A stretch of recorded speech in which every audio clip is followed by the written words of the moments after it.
Hello guys, ഇത് കണക്കൂർക്കയും തുളസി ഇലയാണ്.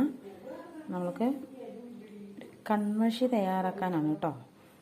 Success ആവുമെന്ന് അറിയില്ല, ആദ്യമായിട്ട് ചെയ്യാൻ പോവുകയാണ്.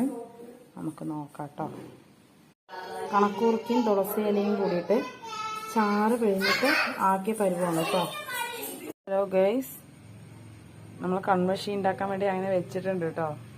കത്തുണ്ട്, നല്ല കരി വരുന്നുണ്ട് കേട്ടോ. നമുക്കത് അറിയില്ല, ആദ്യമായിട്ട് ചെയ്യണം. ജസ്റ്റ് റൂമിൻ്റെ ഉള്ളിലാക്കിയിരുന്നു കേട്ടോ. അപ്പോൾ പിന്നെ ഫുൾ റൂമിൻ്റെ ഉള്ളിലൊക്കെ ഭയങ്കര കരിയായിട്ട് അമ്മ ഒരേ ചീത്ത.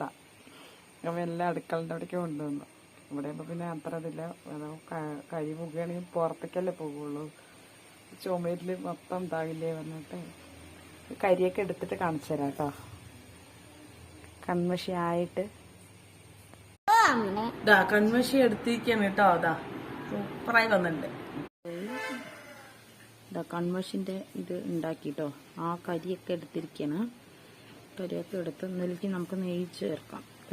ഒരു സ്പൂൺ വേണ്ട, കുറച്ച് ഒരു സ്പൂണിൻ്റെ അടുത്തുള്ള നെയ്യ് ചേർത്ത് കറക്റ്റ് ഇളക്കാം കേട്ടോ. കരി എടുത്തിട്ട് വെച്ചിരിക്കുകയാണ്.